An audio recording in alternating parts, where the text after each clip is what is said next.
Mark. This is Nancy, and my student number is SO3411012. I'm in junior class. Christopher Bell bring on the female superheroes. I spend most of my time thinking about little girls, which is a kind of weird thing for a grown man in our society to say, but I do. I spend most of my time thinking about little girls, and I think it's primarily because I have one. This one's mine, and I think you will really like her. She is smart and funny and kind to people and a good friend. But when I talk about my daughter, the word I find myself saying most is athlete. My kid's athletic. She is strong and fast and has great balance and good body control. She is a 3-time back-to-back state champion in Shaolin Kempo. At 9 years old, she is already halfway to a black belt.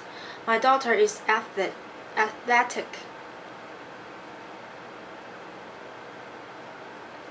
Now, when a man who is 6 feet 2 and 265 pounds stands in front of you and says his daughter is athletic, you might think that's a reflection of him. It is not. Laughter. My wife in high school was a 2-time All-State soccer player and 2-time All-State volleyball player, and I played Dungeons and Dragons. And that is why, although my daughter is an athlete, she is also a huge nerd, which I love. She works around our house in a cloud of flames that she made herself. She sits on the Iron Throne. Laughter. Even though she has never seen Game of Thrones, primarily because we are not the worst parents who ever lived. But she knows there's someone called the Mother of Dragons, and she calls herself that and she loves it. She's a huge comic book fan. Right now, her favorite character is Groot. She loves Groot. She adores the Incredible Hulk. But my daughter really at heart, her thing is Star Wars. My kid is a Jedi. Although some days she's also a Sith, which is a choice that I can respect. Laughter. But here's the question that I have to ask. Why is it that when my daughter dresses up, whether it's Groot or the Incredible Hulk, whether it's Obi-Wan Kenobi or Darth Maul, why does every character she dresses up as a boy? And where are all the female superheroes? And that is not actually the question, because there's plenty of female superheroes. My question really is, where is all the female superhero stuff? Where are the costumes? Where are the toys? Because every day when my daughter plays, when she dresses up, she's learning stuff through a process that, in my own line of work as a professor of media studies, we refer to as public pedagogy. That is, it is how societies are taught ideologies. It's how you learn what it means to be a man or a woman, what it means to behave yourself in public, what it means to be the patriot and have good manners. It's all these constituent social relations that make us up as a people. It's, in short, how we learn what we know about other people and about the world. But we live in a 100% media saturated society. What that means is that every single aspect of your human existence outside of your basic bodily functions is in some way touched by media. From the car that you drive to the food that you eat, to the clothes that you wear, to the way you construct your relationship, to the very language you use for formulate thought. All of that is in some way mediated. So the answer in our society to how we learn what we know about other people and about the world is largely through media.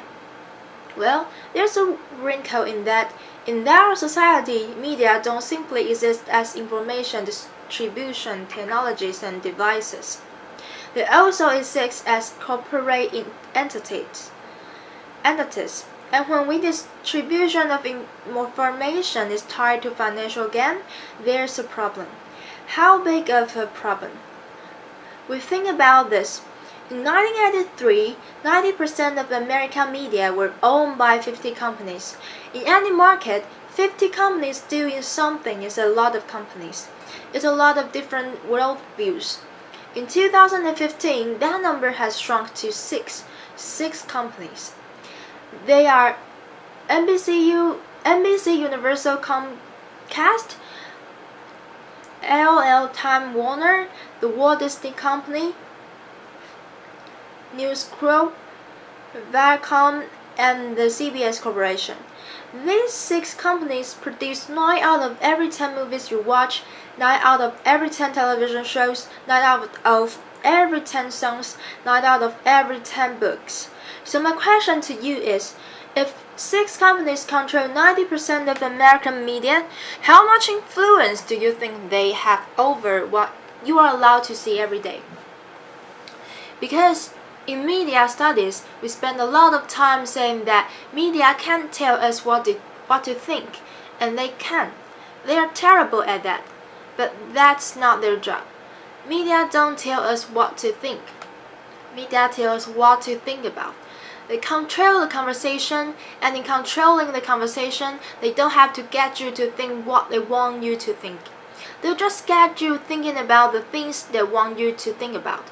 And more importantly, not thinking about the things they don't want you to think about. They control the conversation. How does this work in practice?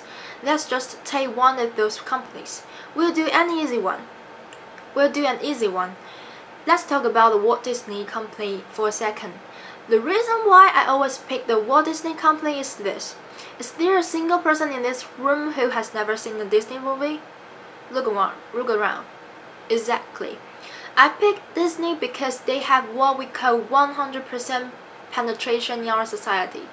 Every single person has been exposed to Disney, so it's an easy one for me to use. Since 1937, Disney has made most of its money selling princesses to girls. It's made a huge chunk of its money. Unless, of course, the princess your daughter is interested in, as my daughter is this one. See, in 2012, Disney purchased Lucasfilm for the sum of $4 billion, and immediately they flooded the Disney stores with Han Solo and Obi-Wan Kenobi, with Darth Vader and Luke Skywalker and Yoda and not Princess Leia. Why? Because this princess messes up the public pedagogy for these princesses. So Disney did not put Princess Leia merchandise in the store. And when people went to Disney and said, "Hey, where's all the Princess Leia stuff?" Disney said, "We have no intention of putting Princess Leia merchandise in the store." And fans were angry and they took to Twitter with the hashtag #WeWantLeia. And Disney said, "Wait, that's not what we meant. What we meant was we don't have any Princess Leia merchandise yet, but we will." And that was in 2012, and it is 2015. And if you go to a Disney store, as I recently have, and look for Princess Leia's merchandise, do you know how many Princess Leia items there are in a Disney store? 0. Because Disney has no intention of putting Princess Leia in the store. And we shouldn't be surprised because we found out that was their policy when they bought Marvel in 2009 for the sum of $4.5 billion. Because when you made a lot of money selling princesses to girls, you also kind of want to make money from boys. And so what better to sell boys than superheroes? So now Disney had access to Captain America and to Thor, the Incredible Hulk, and they had access even to a group of superheroes no one had ever even heard of. That's how good Marvel was at selling superheroes. Last year, they released a film called Guardians of the Galaxy. It's a film that absolutely should not work. Nobody knew who they were except for comic book nerds like me. One of the characters is a talking tree. One of the characters is an anthropomorphic raccoon. It should not work, and they made a killing of Guardians of the Galaxy. This character here in the middle, her name is Gamora. She's played by Zoe Saldana, and she is strong and smart and fast and fights like a ninja. And she is played by the beautiful black woman, and my daughter fell in love with her. So, like any good nerd dad, I went to buy my daughter Gamora stuff, and when I go to the store, I learned a very interesting thing. If I wanted to buy her a Gamora backpack, well, Gamora's not on it. They probably should have marketed this as Son of the Guardians of the Galaxy. Laughter. And if I wanted to buy her a lunchbox, she wasn't on it. And if I wanted to buy her a t-shirt, she wasn't on it. And as a matter of fact, if I went to the store, as I did, and looked at the display, you would find a small picture of Gamora right here. But if you look at any of the actual merchandise on that shelf, Gamora is not on any of it. Now, I could have taken to Twitter with the hashtag Where's Gamora that millions of fans did across the world, but the truth was I wasn't even really that surprised, because I was there when Disney had released The Avengers. And just this year, we got a new Avengers movie, The Age of Ultron, and we were very excited because there was not one but two female superheroes, Scarlet Witch and Black Widow.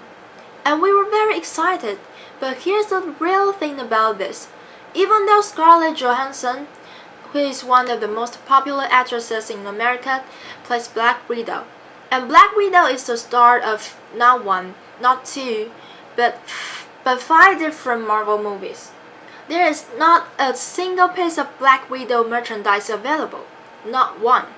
And if you go to a Disney store and look for a Black Widow costume, what you will find is you will find Captain America and the Incredible Hulk. You will find Iron Man and Thor. You will even find War Machine, who isn't even really in the movie that long. Who you will not find is Black Widow. And I could have gone to Twitter with the hashtag, as many people did, Where's Natasha? But I'm tired of doing that. I'm tired of having to do that. All over the country right now, there are kids playing with the Psycho Blast Quinjet playset, where Captain America rides a motorcycle out of a moving jet, and it's really awesome. You know how awesome it is? So awesome that when it happened in the movie, it was Black Widow that did it. Not only has she been erased, but she has been replaced with a male figure.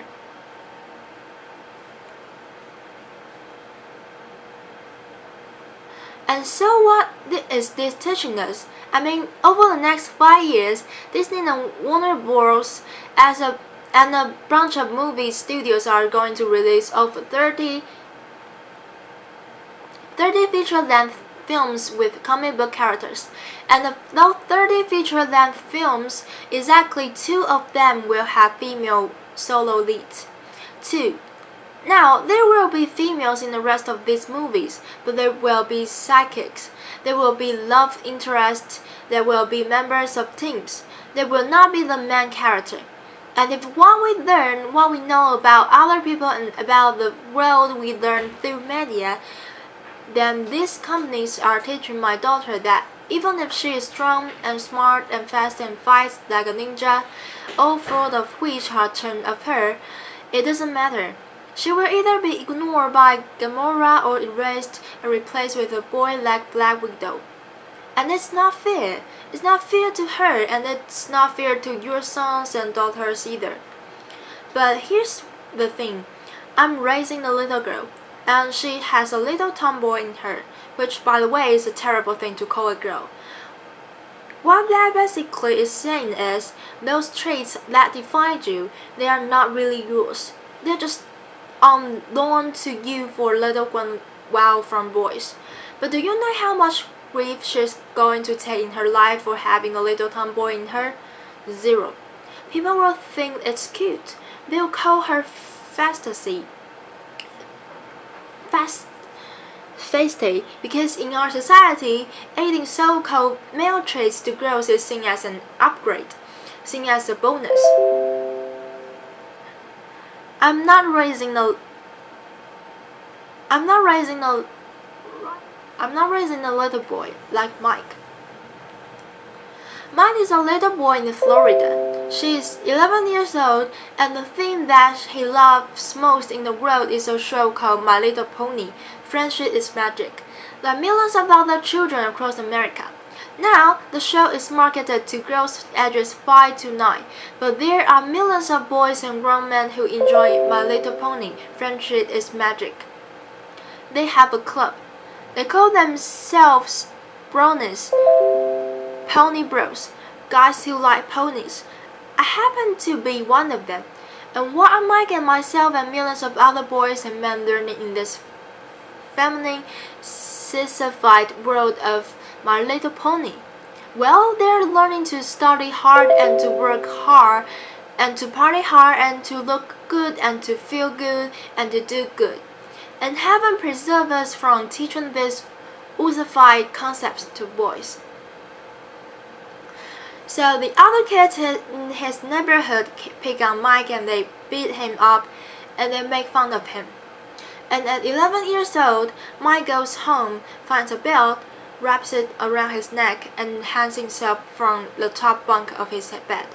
Because we have developed a society in which you would rather be dead as a boy than thought of as linking stuff for girls.